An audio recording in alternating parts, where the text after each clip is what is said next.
And that signals the start of the program. Ka-ching. That's modern day espresso. It's I had an espresso with a Red Bull chaser. Oh, that's the best. I'm usually a espresso and 2 Tylenols. Great combo in the morning. Oh, the morning. Oh, Oh yeah, that was no. at the end of the night. And the end of the night. So you're a guy that likes to work. Yes. You're not shy. You're not shy about work, all that stuff. But it would be great if you didn't have to, right? Yeah. Why is retirement on your mind? I feel like So- it's on your mind today. You've dropped the R word a couple times. Yeah. So when I was like, I'd say probably 6 years old, I was walking down Del Monte Boulevard in California. And Del Monte Boulevard is like, it's a main drag for Central California.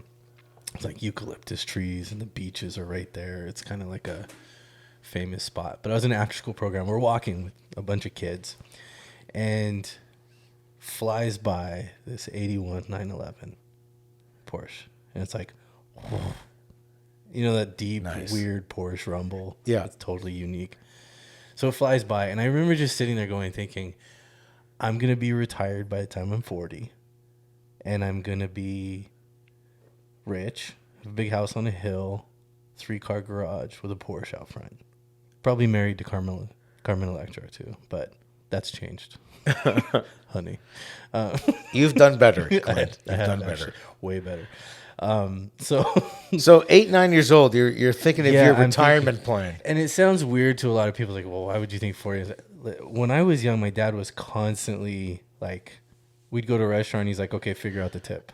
Like young. He was always trying to advance me mentally and think about money and all this stuff. So I was like, I'm going to retire by the time I'm 40. Sounds like a good age. And I'm going to have enough life left that I can enjoy it. And I'm going to still feel like young and stuff. I just had this number. It was like 40. So my whole life I was always thinking like, I'm going to hit this lottery ticket. I'm going to do this one move and it's going to catapult me into wealth or whatever, this dream that I had. And so I would be I'd go through life with just kind of this reckless abandon thinking, it's okay. I'm just like one move away, like one lottery ticket type. You're like if you're Biff from Back to the Future. You just need that one almanac. Just that one thing. Yeah. and you could just cash it in. The One gummies. shot, boom. And it was going to all work out. Everything would just fall into a place. So I kind of lived, forever thinking that. And then I think I was about 37 and I went, oh shit. That one thing kind of turned into like, oh, maybe a couple things. And then it turned into, okay, just a few months of working like this and then I can get there. Maybe a year, or then it turns into like, okay, 5 years from now. And as soon as I did that, I realized 5 years from now is past 40. And I went, fuck. So what turned into, I got plenty of time, became, I failed. And I mean, not like I failed, like I wanted to go try out for a team and I didn't get it. I mean, like I failed the one longest dream I ever had was, I'm going to retire when I'm 40. I've been telling myself this for 30 years. So I sat there and I was like, this is fucked up. I was really like damaged by this. And I came to the realization, okay, I'm not going to retire when I'm 40. Like this is a fucking problem. And I was talking to my wife and we were discussing things and I was kind of explaining to her this whole thing. And she's like, okay, so then what? Like you retire and then what? And I'm like, oh, well, travel, we could do this, we could do that. Like, that was my dream. That was my idea is I'd retire and then we could do this. And as I was talking, I kept going and going. And she's really good about this. She'll kind of just sit back and let me work through these moments where I'll kind of talk until I come to a good resolve. And at the end, the magic words came out. Well, I could still work. I would still go to work. But I wouldn't have to. It would be my choice. And she kind of smiled. And she's like, yeah, because you're never going to stop, like, working. And it's like those words just were ringing in my head for days and whatever. And it helped me realize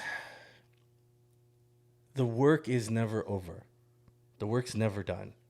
And for years I chased this ideal that it was just I was going to do something magical and it was going to stop, and then I would escape any responsibility. And that's what it really was. It was not work that I was running from. It was the responsibility of the work. Running away, but you are running away. Running away. See, I thought you were going to change your plan and say, I can't do this thing at 40, so I'm going to adjust it to 41. Yeah. Well, and that's where you just realize, push it down the road. Well, and I'm really good about that. Like I won't get to the end of a goal and say, "Oh, I'll just make it a little bit longer." I'll get to the end of a goal and go, "Why did I fail? I failed." So you want to extend it? You'll say, "Hey." So Yeah. you're more stuck to your deadlines. I ruined it. That's right. I fucked up. Where did I go wrong? Why did this happen? You know, blah blah blah. And like I said, this was a 30-year goal, but I didn't put 30 years of work into the goal. I went 30 years telling myself something was going to happen, hoping that it would, quote unquote, manifest itself. And so it came to my attention, you know, about like 3-4 years ago. This wasn't going to happen for me. So at 40, you're not retiring. You're going to continue to work. You're going to continue no matter what you do, whether it's tile, whether it's business, whether it's your marriage, your parenting, your relationships at work, your career, when you're making dinner. No matter what you do, it either requires you to take one of two mindsets. I'm going to work today and do this like it should be done, or I'm going to try to evade the work and escape it. And so you see this, and there's many different levels of this. You can see it in every industry, basketball players, football players. You can see it in bakers. You can see it at people working at Tim Hortons. You can see it at Starbucks, or wherever you go, you can see there's two types of people. And they either have this desire to complete the task that they're working on, or they don't. And they just simply don't want to be there. And so it dawned on me that I don't want to retire. Ever. I don't ever want to not work. But I want to change, and I have the capacity to change what I'm doing or what I'm focusing my work and that sort of thing on. So I decided basically, okay, I can't be a knuckle buster for the rest of my life. I can't beat my body continuously, and I've done probably hundreds of thousands of square feet of tile I've picked up and put down and spread thin set, loaded, unloaded trucks. So what's the point? What do you do? What do you want to change here? So I tried to catapult, the experience of what I learned and say, okay, what can I do next that's going to help me adjust my career? I can work just as hard at, but I don't have to use my body. I can use my brain instead. So then just said, develop the business. Well, it's funny. You could decide when to work or not to work. Mm-hmm. And you can move that forward. You can move it back. That's one decision mentally. But your body is on a different clock. So you may want to work forever or work less or whatever the case may be, but you're in control of that. Your body is making a separate decision. There will be a day where the body can't handle it. Mm-hmm. So it's funny. So it's even like, despite what your desires is, especially in this industry, the physical part of it, there are going to be, that's going to end at some point. There's going to be limitations. So it's smart to get ahead of that. Well, and it's like I use sports so much, but like Steve Young got his law degree before he went into the NFL. Yeah. And you're like, why did he do that? Well, because he understood, I'm going to prepare myself. I'm going to prepare my life so that when I can't physically throw a ball anymore, when I can't physically put the pads on, I still have a life. Just in case. And it's funny? His career ended early because of injuries and such. So he actually needed that degree. And he didn't push his body to a debilitating point because he had the law degree. Whereas some guys you watch, they just can't let it go. They just keep on Battering themselves. to death because there's literally nothing else. You know what you remind me of here, and we should, if you're listening, you should look it up. And I'm going to ask you to do it after the podcast. You got to look up the lyrics to the song "Time" by Pink Floyd. It's exactly what you explained earlier. Just basically, to sum it up, it's like we think things are so slow and boring, and then you blink your eyes and time's gone by. And there's one line that says, "No one told you when to run. You missed the starting gun." First time I heard that line, I like nearly passed out. Like, just if you're picturing it, there's a race and you're ready and you're waiting to go and you're like, no, the race has already started. You've already missed it. And that feeling of, well, now I can never catch it. I'm too far behind it. So the whole theme of that song is about like really appreciating what you have in terms of time, because it talks about just kind of like diddling around and doing nothing. And that's a slow ass boring day. And then like a decade goes by. So it's funny when you mentioned the retirement goal and how quickly you got to 40, because at 8, 9, you think that's just like eons away. And then you wake up one day and you're like, I'm here. Well, and it's like, I thank my dad all the time because he was always trying to push me more. Like, okay, what can you do this math problem? Okay, great. What's the next one? Like, it was always, and some people are like, well, nothing's ever good enough. I didn't look at it that way. I looked at it as a constant challenge to be more. And the point that he was trying to get across to me is you can never be too far ahead, but it's so easy to be 1 second behind. Like, it's so easy for you to just blink, and then, like you said, you're watching everybody else running away, and you can't overcome that sometimes. Let me give you a quick retirement story that ties in. I saw something on the news the other day from France. It was this giant protest, and I couldn't help but laugh because I took a trip there with my wife in 2010, and the exact protest was happening. It was identical. It was like not even a little bit different. So were they still protesting? I was like, did that end? Is that still going I since just we imagine left? people started with a baby face and they ended And it's with like a beard. full beard. They're still on the steps of the White House. And the idea was, this is why I want to ask you, because it's the difference in mentality sometimes from Europe, let's say, to North America. The protest was about the government wants to push the retirement age. So if you're retiring, I think it's 62 there, they want to make it 64. So they want people to work longer. And there's a whole thing out there now about the baby boomer age, and there's not going to be enough people to fill enough positions and that sort of thing. So they want to move it 2 years ahead. So the people don't like that. And so the bill or whatever it was that had happened in 2010, they were able to stop it after these protests. And when I say protests, it's not like in Toronto where there's like 200 people show up at City Hall. The whole city was on the street. No one was working. And it was interesting seeing the power of the people.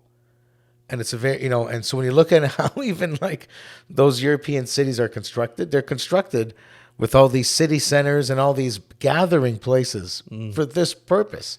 Like Toronto's not really built in a way to have like a center square. Like there's line the back roads. Right? Like there's Maple Leaf Square, which is kind of the biggest spot downtown.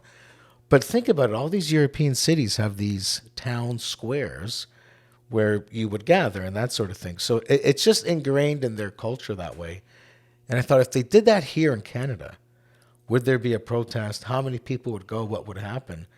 So it's just interesting to compare and contrast, and just seeing people push back saying, no. If I'm going to make it to 62, you're not going to push me to 64.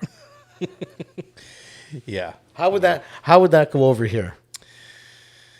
Boy, I don't know. It's hard for me to think in those kind of regards, because I just, what keeps ringing in my head is like, God, you let it get to that point. You know what I mean? Like, don't let it get there. Don't get to 60 before you have no choice. Let's put it that way.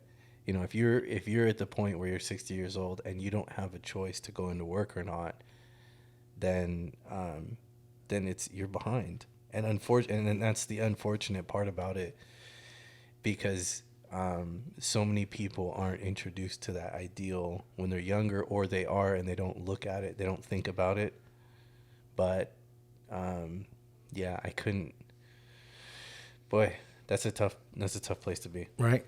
I was thinking sometimes I'm envious of retirees. Like, I don't have this big vision of, I wish I could retire because of all the travel. Like, we think of all the glorious stuff, right? I'm sometimes envious of neighbors on the street. And I'll think to myself, you know what? I would love to just wake up. And the only concern I had was to mow the lawn, water some plants, and figure out what's for dinner. Maybe shoot around a golf. But even something as simple as you just got to take care of a few things around the house, make dinner, maybe go shopping, or that's it. It seems so simple. Something you would do, let's say, when you're on holidays, right? So sometimes I'm envious and I desire that kind of life. And then I think to myself, but what would I do on day 2 Yeah.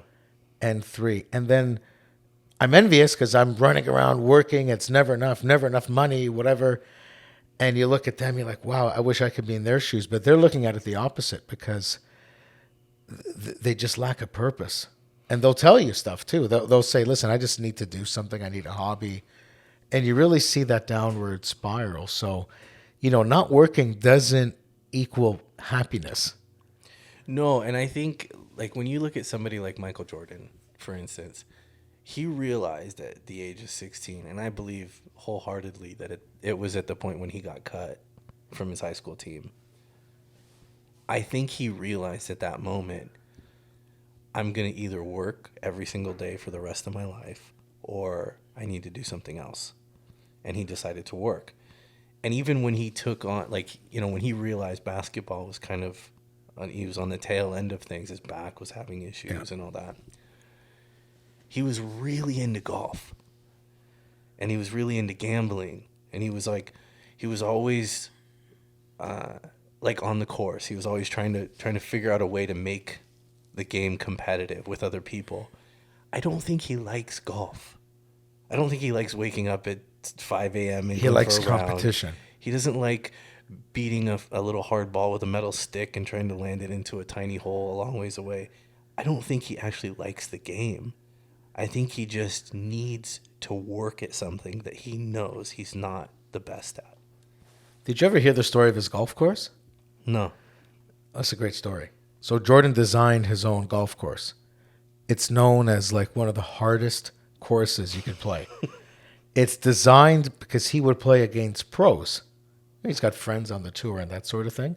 So the course is designed where if you're a pro player and you nail a drive, there's all kinds of sand and hazard, and it's a narrow landing spot. But if you drive it less, which is to his exact game, it's a wider fairway with no traps. So the course was designed to be harder if you're like a pro player. Yeah. And that would give him an edge if he's playing these guys for money or for whatever. The course is literally, so if he hits a drive that's normally 240, let's say, the 240 part of the course is wide open with a great lay. Yeah. And then if you go a little bit further, that's where like a bunch of shit's in the way. And he designed it in a way to make it harder for the pro golfer than for himself. Yeah. But the point is, the obsession with competition and always looking to get ahead. Mm-hmm. That's the opposite of just coasting. Yeah. And just kind of who cares, right? Always that edge. So it's work. It's always working. It's never putting it down. Yeah, and it doesn't mean that you run pipes and plumb, or you're an electrician or a tile setter. Like you don't have to do that until you die. You can adjust or retire, so to speak, from one thing and move on to another, just like Jordan did with basketball to golf. That's right. Okay, I'm going to put you on the spot. Would you do exactly what you're doing now, physically and otherwise, until you're like 75, unlimited money? Or you could retire at 55, 60, something like that, tight fixed income, like really tight, fixed income, not a lot of move, not a lot of flexibility. Which one are you choosing? Not even a question. As I'm saying it, you're looking at me like, dude, give me a better question. Make this more difficult for me. Because you're going to 80 plus. Yeah, because and I'll tell you, as of kind of the tail of this whole story is that the last job I did was Christmas, over the Christmas break. I didn't have a choice. I had to get the job done. All the guys were all off for Christmas break. We had to finish the project, or at least I put that deadline on myself. And I went to work. I didn't have a choice. I had to go set tile.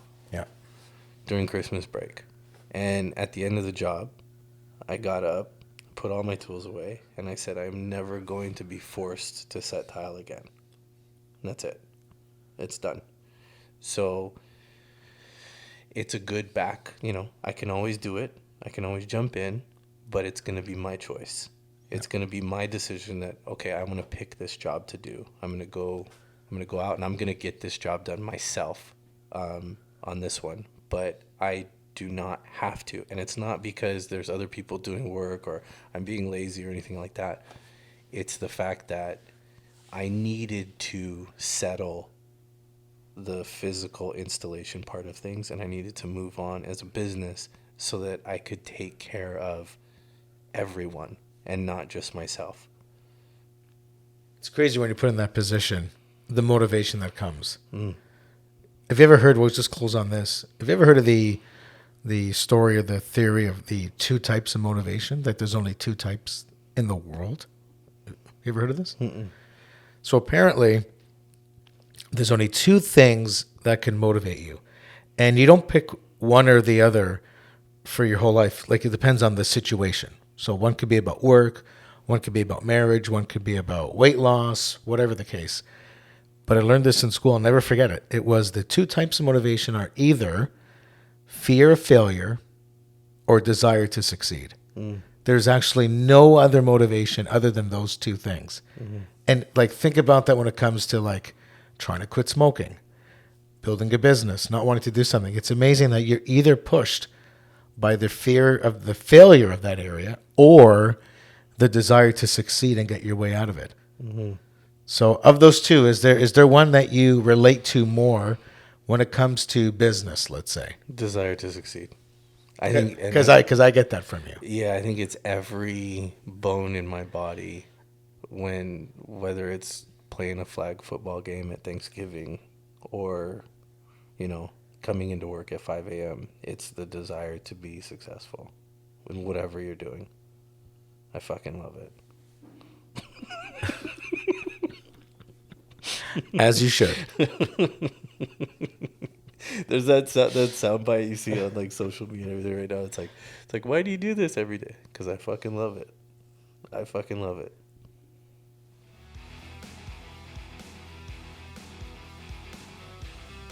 All right, guys, thanks for stopping in. As always, this has been the Tile Freak Podcast, and this is shit that I wish I heard when I was young. Like, subscribe, follow YouTube, Twitter, Instagram, all the socials. You know where to go. DM me with any questions or subjects that you want me to talk about. I'd be more than happy to indulge you. Once again, this has been the Tile Freak Podcast, and now it is time for me to get back to work.